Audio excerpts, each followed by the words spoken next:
Hey there.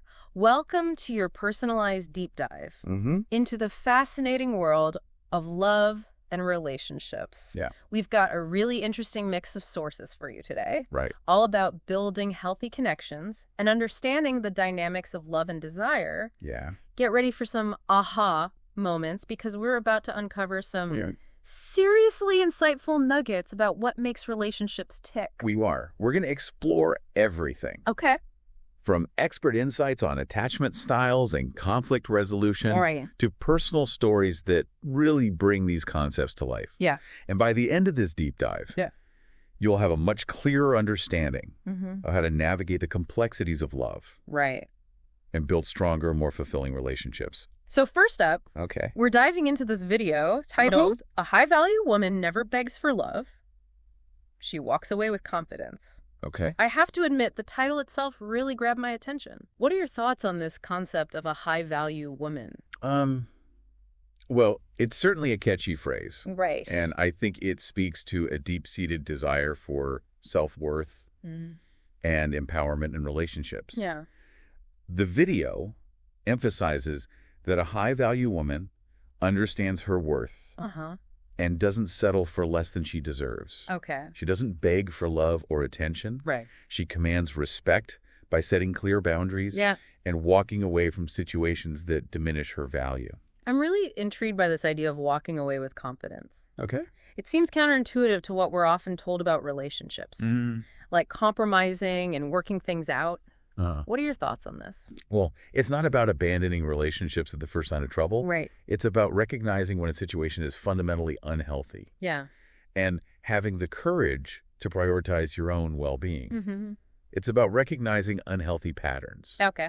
like constantly chasing after someone who's giving you mixed signals, Yeah. or tolerating disrespect in the hope that things will change. Right. A high-value woman understands that true love Yeah. doesn't require constant struggle or compromise of her core values. That makes a lot of sense. Yeah. The video gives this really relatable example of women staying in relationships where they're the only ones putting in effort, Right. sending those long pleading messages, Yeah. making excuses for their partner's bad behavior. Have you seen this pattern play out in your own work with couples? Absolutely. Yeah. It's a very common dynamic, Okay. and it often stems from a fear of being alone Right. or a belief that they don't deserve better. Mm-hmm. But the video reminds us that true loneliness isn't about being physically alone. Yeah. It's about feeling unseen, Uh-huh. unheard, Right. and unvalued in a relationship. So instead of clinging to a relationship that's no longer serving them, a high-value woman chooses herself. Yeah. That's pretty empowering, isn't it?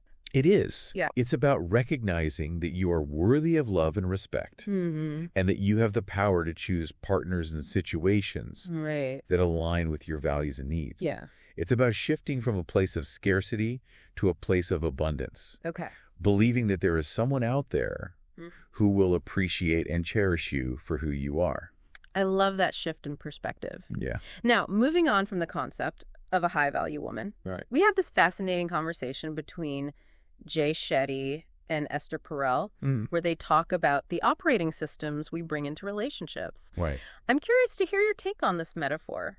Well, I think it's a brilliant way to understand Dynamic. the dynamics of relationships. Yeah. They're essentially saying that we all have these ingrained beliefs and patterns from our past experiences, our families, our culture, our previous relationships. Okay.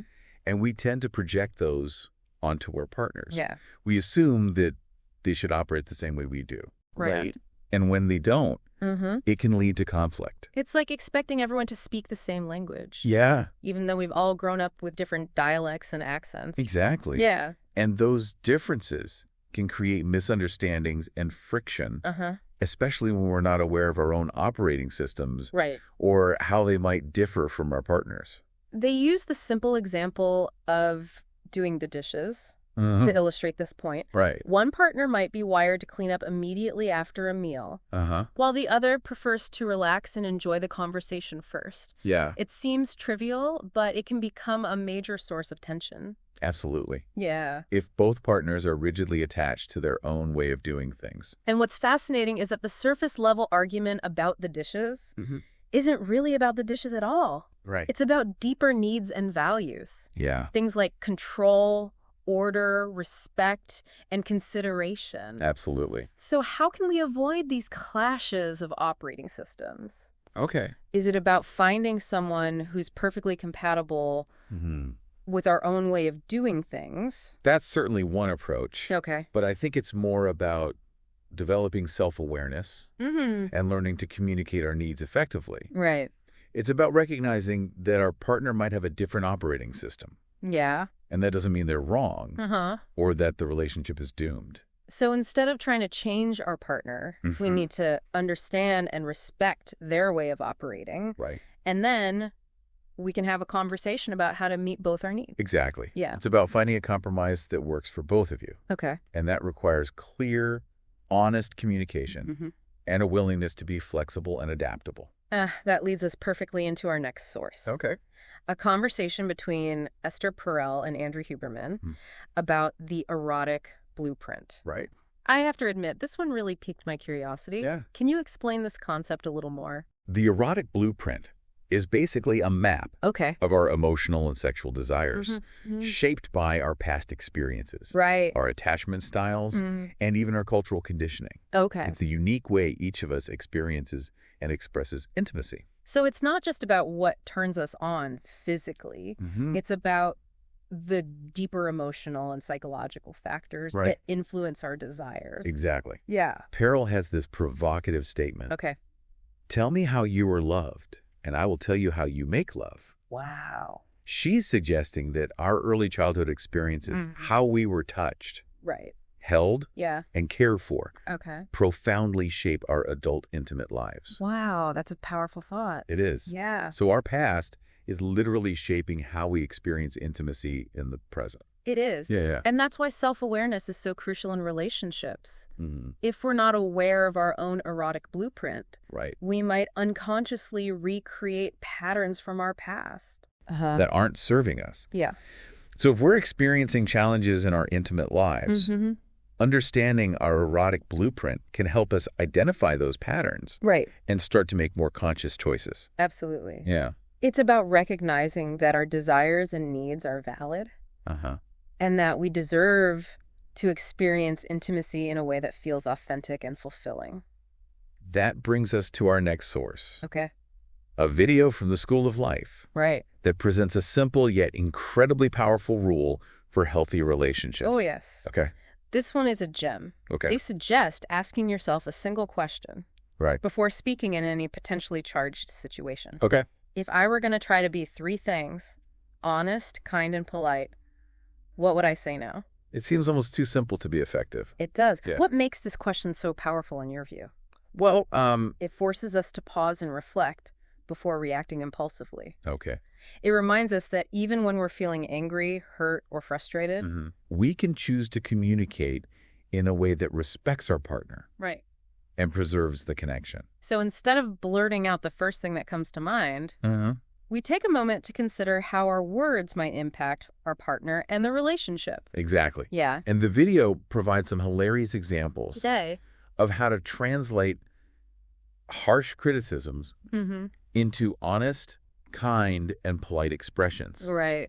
It's not about suppressing our feelings, but about expressing them in a way that invites connection rather than creating more distance. Can you share an example? Sure. Yeah. I'm curious to see how this works in practice. Let's say your partner forgets to take out the trash again. Okay. And you're feeling annoyed. Right. Instead of snapping, you'd never listen to me. I'm so sick of doing everything around here. Yeah. Okay. You could try saying something like, hey, I know you're busy, but I'd really appreciate it if you could remember to take out the trash. It would make me feel so much more relaxed and cared for. Wow. That's a completely different tone. It is. Yeah. It's still honest, but it's also kind and respectful. Exactly. Yeah. And it's much more likely to elicit a positive response from your partner.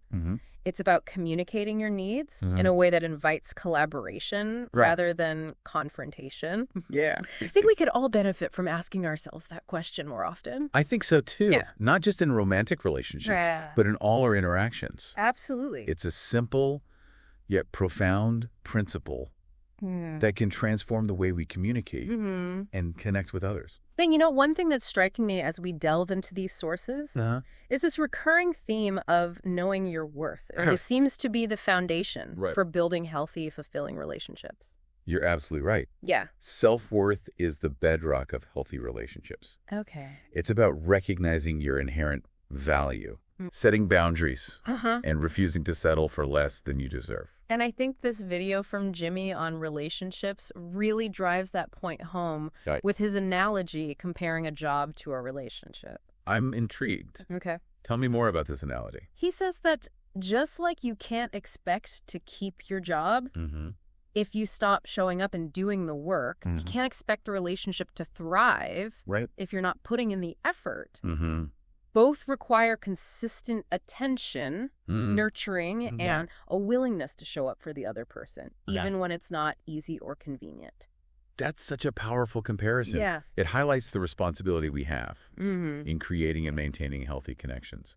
And Jimmy goes on to say that settling for less than you deserve in a relationship is like accepting a pay cut or a demotion at work.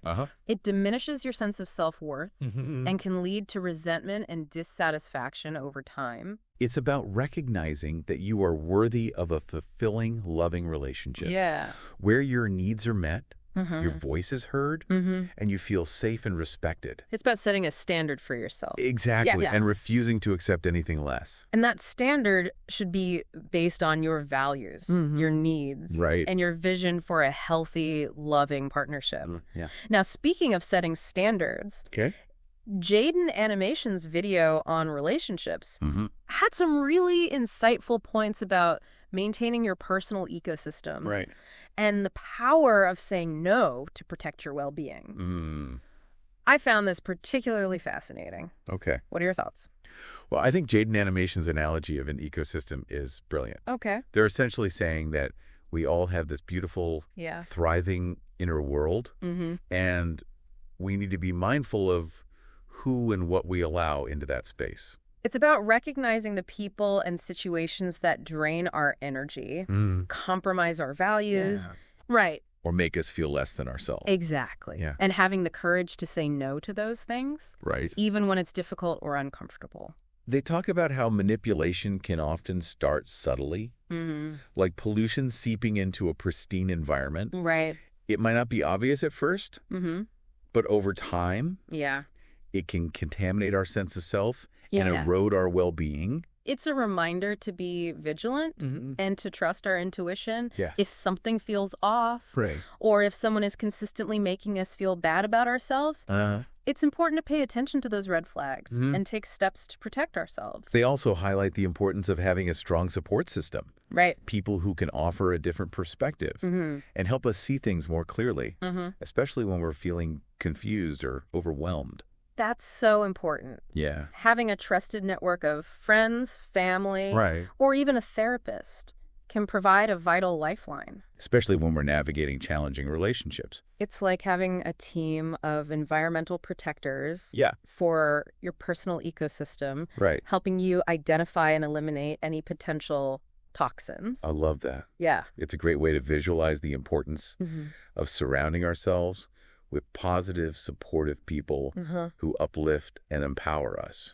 Now let's shift gears a bit Okay. And delve into the dynamics of avoidant attachment styles. All right. I know this is a topic that many of our listeners struggle with. Uh-huh. And I think Jimmy on Relationships video about stonewalling offers some valuable insights. Okay. What are your thoughts on stonewalling as a defense mechanism? Stonewalling can be incredibly frustrating and hurtful for both partners. Right. It's that feeling of being shut out, like talking to a brick wall. Yeah. And it often stems from a deep-seated fear of vulnerability and conflict.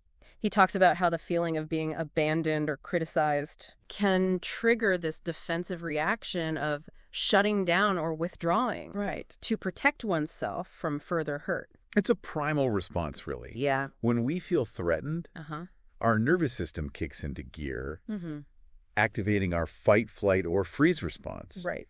And for some people, that freeze response manifests as emotional withdrawal or stonewalling. So it's not that they don't care, it's that they're overwhelmed and don't know how to cope with the intensity of their emotions. Exactly. Yeah. They might be feeling flooded with anxiety, shame, or fear, and their way of coping is to shut down and retreat emotionally. What's interesting is that Jimmy points out that the partner who stonewalls might actually be feeling abandoned themselves. Right. Even though they're the ones withdrawing. It's a paradox, right? Yeah. They're trying to protect themselves from further hurt, but their withdrawal ends up making their partner feel even more abandoned and unheard. Perpetuating the cycle of disconnection. It's like they're trapped in a cage of their own making. Yeah. Unable to reach out for connection. Right. Even though they desperately crave it. It's a heartbreaking dynamic. Yeah. And it highlights the importance of understanding attachment styles and how they can impact our relationships. So if we're in a relationship with someone who stonewalls, right, how can we break through that wall of silence and encourage more open communication? Well, it starts with understanding that their withdrawal is not personal. It's not about you. Right. It's about their own internal struggles and fears. So instead of getting angry or trying to force them to open up, we need to approach the situation with empathy and patience. Exactly. Yeah. It's about creating a safe space for them to express their feelings without judgment or criticism. And it's about setting clear boundaries and letting them know that while we respect their need for space, we're not willing to tolerate being shut out completely. It's about finding a balance Okay. between respecting their need for space and honoring our own need for connection and communication. And, you know, as we're talking about these different dynamics and challenges, Right. it's striking me that communication is really at the heart of it all. You're absolutely right. Yeah. Communication is the lifeblood of any relationship. Okay. It's how we connect, build intimacy, resolve conflict, and create a shared reality with our partner. And yet, it's often the area where we struggle the most. It's true. Yeah. We all have our own unique communication styles, shaped by our upbringing, our personalities, and our past experiences. And when those styles clash, it can create misunderstandings, hurt feelings, and a whole lot of frustration. So how can we become more effective communicators in our relationships? Well, it starts with self-awareness, Yeah. understanding our own communication style, our triggers, and our patterns. Right. What are the things that make us shut down? Yeah. What are the ways we tend to express anger or frustration? What are our unspoken expectations? It's like becoming fluent in our own emotional language. Exactly. Yeah. Before trying to have a conversation with someone else. And once we understand our own patterns, we can start to recognize how they might be impacting our interactions with our partner. Right. So it's not just about what we say, but how we say it, our tone of voice, our body language, our facial expressions. Yeah. All of these things convey messages. Yeah. Whether we're aware of them or not. Absolutely. Yeah. And it's important to remember that communication is a two-way street. It's not just about expressing ourselves clearly. Right. It's also about listening deeply to our partner. Yeah. Trying to understand their perspective and responding with empathy and respect. It's about creating a space where both partners feel safe to be vulnerable, to share their thoughts and feelings without fear of judgment or criticism. Exactly. Yeah. And that's when true intimacy can flourish. When we feel seen, heard, and understood, that's when we can truly connect on a deep and meaningful level. You know, I think Stan Tatkin's TEDx talk on the neurobiology of relationships really shed some light on why communication can be so challenging. Right. Especially when we're feeling stressed or triggered. Oh, I love Tatkin's work. Okay. He's brilliant at explaining the science of relationships in a way that's both insightful and accessible. He talks about how our brains are wired for connection, but also for threat detection. Right. And how those two systems can sometimes come into conflict, especially in intimate relationships. It's like we're constantly scanning for danger, even when the person we love is the one standing in front of us. He uses this great analogy of ambassadors and primitives to describe the different parts of our brain and how they interact. It's such a helpful visual. Yeah. The ambassadors, representing the higher cortical areas, are responsible for logic, reason, and deliberate thought. Okay. They're like diplomats, carefully navigating complex situations. Yeah. The primitives, on the other hand, are driven by instinct and emotion. Right. They're our first responders, constantly scanning for threats and reacting accordingly. And here's where it gets really interesting. Okay. Tatkin explains how our primitives rely on something called procedural memory, Right. also known as body memory, which essentially stores all our past experiences, especially those with emotional significance. So even if we're consciously trying to be rational and understanding, our primitives might be reacting to past hurts and traumas, triggering a fight or flight response that can derail communication. Exactly. Like our past is literally living in our bodies, influencing our perceptions and reactions in the present. And that's why self-awareness is so crucial. If we're not aware of our own triggers, our own baggage, we're likely to project those onto our partner and react in ways that aren't helpful. Right. It's like carrying around an invisible backpack filled with all our past hurts and fears, and then wondering why our back is always aching. I love that analogy. Yeah. It perfectly captures the weight we often carry from our past experiences. So how can we lighten that load Okay. and become more present and responsive in our communication? Well, Tatkin emphasizes the importance of slowing down, being present, and recognizing that our perceptions and memories might not always be accurate. It's about stepping back from the emotional intensity of the moment and creating a space for curiosity, empathy, and genuine understanding. It's about recognizing that our partner is not our enemy. They're our teammate. Right. And that we're both doing the best we can with the resources we have. Exactly. Yeah. And that compassion and understanding can go a long way in creating a more secure and loving connection. I think Joanne Davila's TEDx talk about romantic competence really complements what we've been talking about. Okay. She makes the case that we need to be proactive about teaching people how to have healthy relationships instead of waiting until they're in crisis mode. I couldn't agree more. It's like expecting someone to build a house without giving them any tools or blueprints. She introduces this concept of romantic competence, which she breaks down into 3 key skills. Okay. Insight, mutuality, and emotion regulation. Those are such powerful tools for building strong, fulfilling relationships. Yeah. And what's interesting is that they're all interconnected Right. and work together synergistically. Okay. Yeah. Let's break those down a bit. Right. What exactly does insight entail in this context? Well, insight is all about self-awareness. It's about understanding your own needs, motivations, and patterns, as well as being able to see your partner and the relationship clearly. Okay. Without judgment or distortion. It's like having a clear map of your own inner landscape and being able to navigate it with confidence. Exactly. Yeah. And it's also about being able to step outside your own perspective and see things from your partner's point of view. And how does mutuality fit into this equation? Mutuality is about creating a shared reality with your partner. Okay. It's about moving beyond the me versus you mentality. Right. And towards a we perspective. It's about recognizing that you're on the same team.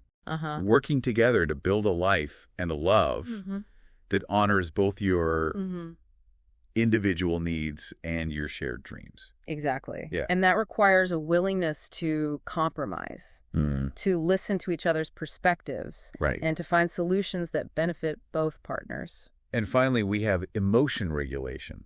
Okay. Which seems particularly crucial in the context of relationships, wouldn't you say? Absolutely. Yeah. Emotion regulation is about managing our emotions effectively. Right. So they don't control us or lead to destructive behaviors. It's about being able to calm ourselves down when we're feeling overwhelmed, soothe ourselves when we're hurting, and communicate our needs assertively without resorting to anger or aggression. It's like having a toolbox filled with coping mechanisms that allow us to navigate the inevitable ups and downs of relationships without getting swept away by our emotions. Exactly. Yeah. And the beauty of these 3 skills is that they reinforce each other. The more insight we have into ourselves and our partner, the easier it is to create mutuality. And the more we can regulate our emotions, the more effectively we can communicate and connect with our partner. It's like a virtuous cycle. Yeah. It creates a positive feedback loop, strengthening the relationship over time. Precisely. Yeah. And what's exciting is that Davila's research shows that these skills can be learned and developed, even at a young age. That's so encouraging. Yeah. It means that we can all become more romantically competent, regardless of our past experiences or current relationship status.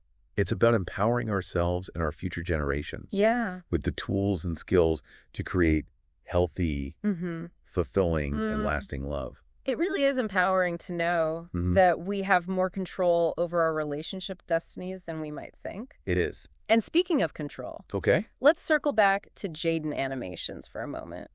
I found their discussion of unhealthy relationship patterns particularly relevant to our deep dive. Oh, absolutely. Yeah. I was especially struck by the way Jaden Animations talked about manipulation. Right. It can be so insidious, starting subtly and building slowly over time until you realize you're caught in a web of control. Their point about manipulation not always being blatant really resonated with me. Right. It's not always about someone overtly trying to force you to do something. Often it involves more subtle emotional tactics that can be hard to pinpoint at first. Like their example of Chad. Who slowly isolates his girlfriend, Sally, from her friends by constantly making negative comments about them. Right. It's so sneaky. It is. You can see how Sally might not even realize what's happening until she's feeling completely alone and dependent on Chad. That's the scary part about manipulation. Right. It often preys on our insecurities and vulnerabilities, making us doubt ourselves and our support systems. It's crucial to be aware of these subtle shifts in power dynamics. Yeah. And pay attention to those red flags. Right. Even when disguised as harmless comments. It's like a slow drip of poison, slowly eroding your sense of self and your ability to trust your own judgment. Exactly. Yeah. And Jaden Animations also talks about emotional blackmail. Which is a particularly harmful form of manipulation. Right. This is when someone uses fear, guilt, or obligation to control you. They might threaten to hurt themselves or you, or make you feel responsible for their happiness. Those examples they gave sent chills down my spine, like do this or I'll hurt myself. Or even just the implied threat of, if you loved me, you would. It's emotional hostage taking. It is. Plain and simple. Wow. It's so important to remember that you are not responsible for another person's choices or actions. You have the right to protect yourself and set boundaries, even if it means walking away from the relationship. Absolutely. And Jaden Animations also emphasizes the importance of clear communication, not just in romantic relationships, but in all our interactions. It's about expressing your needs and feelings, listening to your partner's perspective, and finding ways to resolve conflict constructively. That brings us back to that beautiful ecosystem analogy. It really underscores the interconnectedness of our relationships and the ripple effect our choices have on our well-being and the well-being of those around us. It's about creating a healthy and vibrant ecosystem within ourselves and in our relationships where everyone can thrive and grow. And sometimes that means saying no to protect that ecosystem from harmful influences. So if you're feeling drained, manipulated, or disrespected in a relationship, it might be time to examine your personal ecosystem and see what needs to change. Perhaps there are some boundaries you need to set, some conversations you need to have, or some relationships you need to reevaluate. Now, since we're talking about unhealthy communication patterns, let's delve deeper into Jimmy on relationships analysis of stonewalling.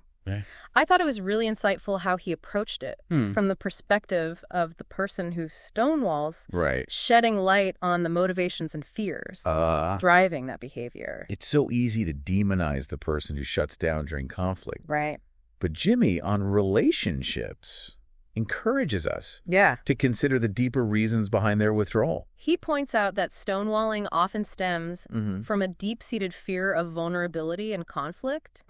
It's a way of protecting themselves from further hurt and rejection. And as we discussed earlier, it can be a primal response to feeling threatened or overwhelmed. It's that freeze response kicking in, leading to emotional shutdown. What I found particularly insightful was his suggestion that people who stonewall often come from backgrounds where expressing emotions or making mistakes was met with punishment or rejection. So they learn to suppress their feelings, avoid conflict, and present a perfect facade to avoid criticism. Okay.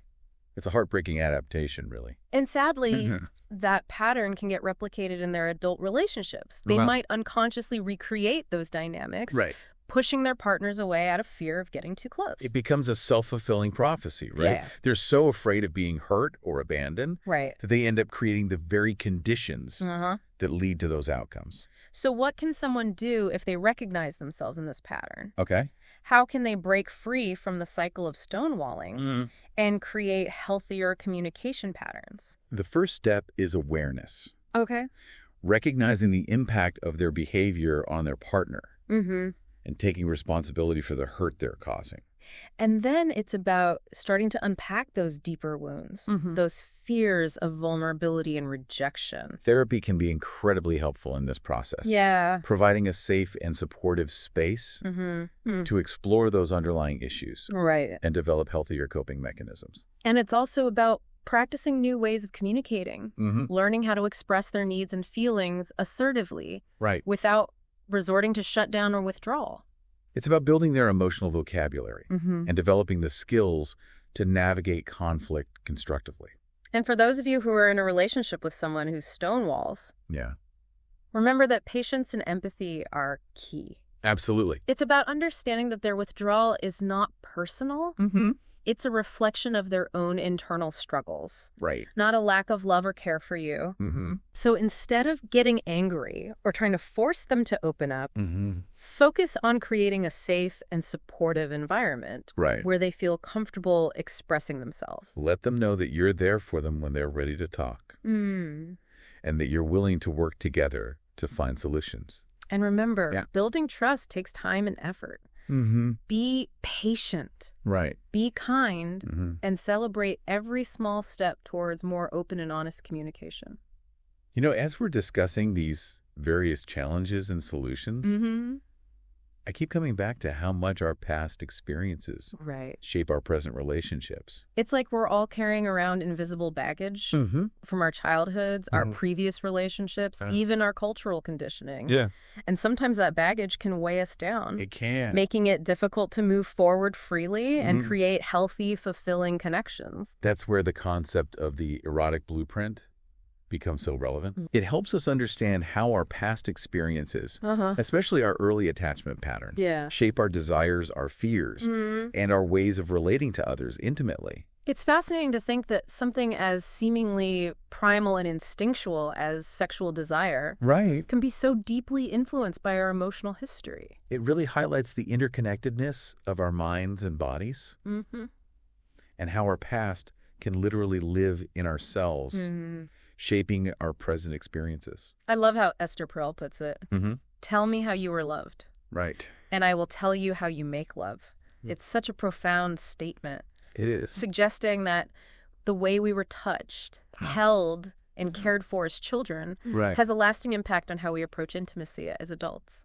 If we were raised in an environment where affection was freely given and our needs were consistently met, we're more likely to approach intimacy with a sense of security and trust. But if we experienced neglect, rejection, or abuse, we might develop defenses and coping mechanisms that make it difficult to open up fully and experience intimacy in a healthy way. Those early experiences can create a blueprint for our relationships, shaping our expectations, our fears, and our ways of connecting with others. So if we're finding ourselves stuck in unhealthy patterns or struggling to create the kind of intimacy we desire, it can be incredibly valuable to explore our own erotic blueprint. It can. It's about understanding the origins of our desires, our fears, and our triggers.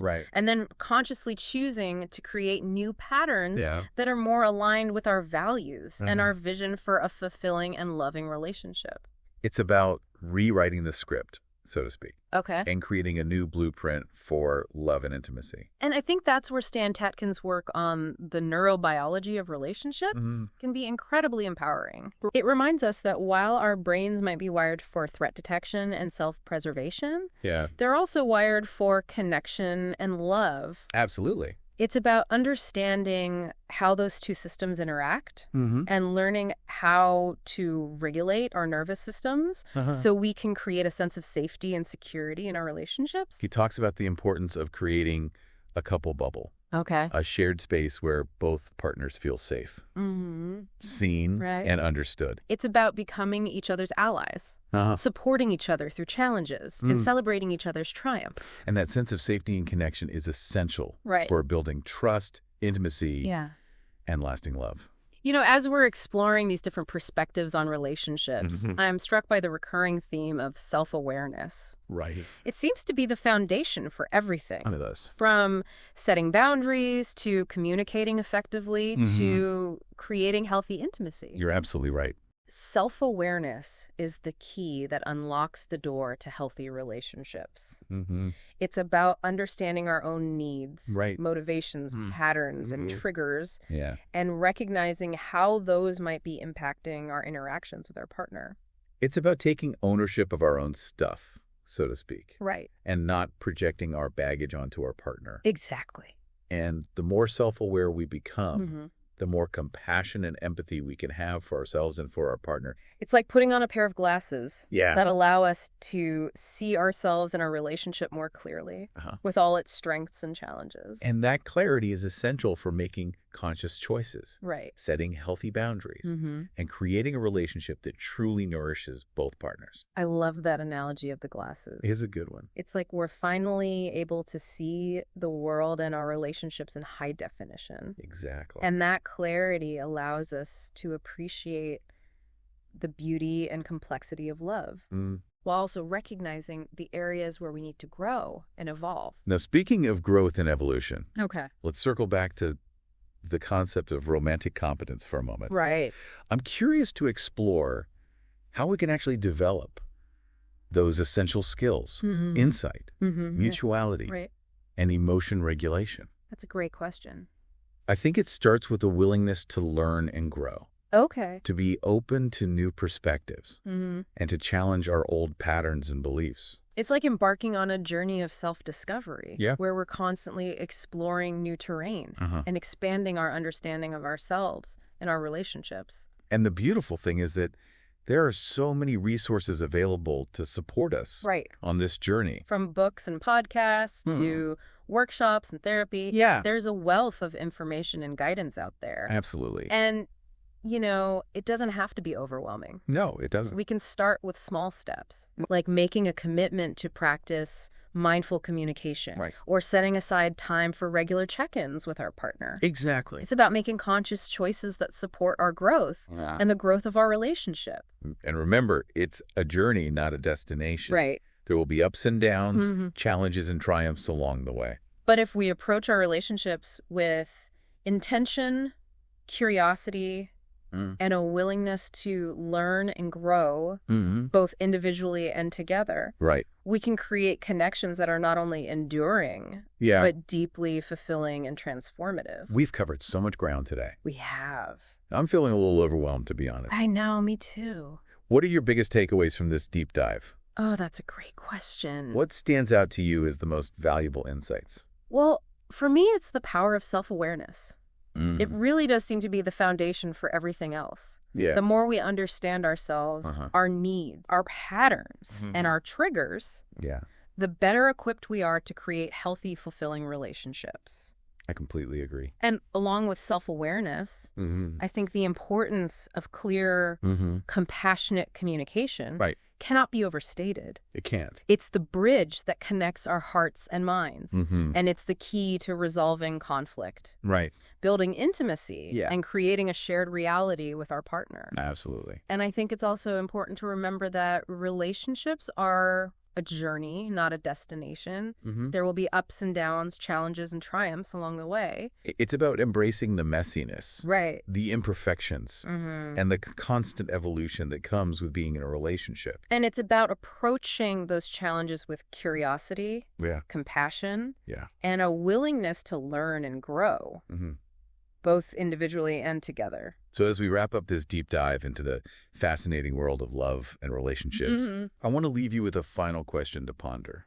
I love a good thought-provoking question. What is it? What's one small step you can take today to nurture your relationships and create more love, connection, and intimacy in your life? That's a beautiful question. It could be as simple as sending a heartfelt text to your partner, expressing your appreciation for something they did. Or setting aside some time to connect without distractions. Or perhaps it's initiating a conversation about something that's been weighing on your heart. Or simply offering a listening ear and a warm embrace to someone you care about. Whatever it is. May it be a step towards greater connection, deeper intimacy, and a more fulfilling experience of love in your life. Thank you for joining us on this deep dive. It was my pleasure. Until next time. Yes. Keep exploring. Keep growing. Right. And keep loving.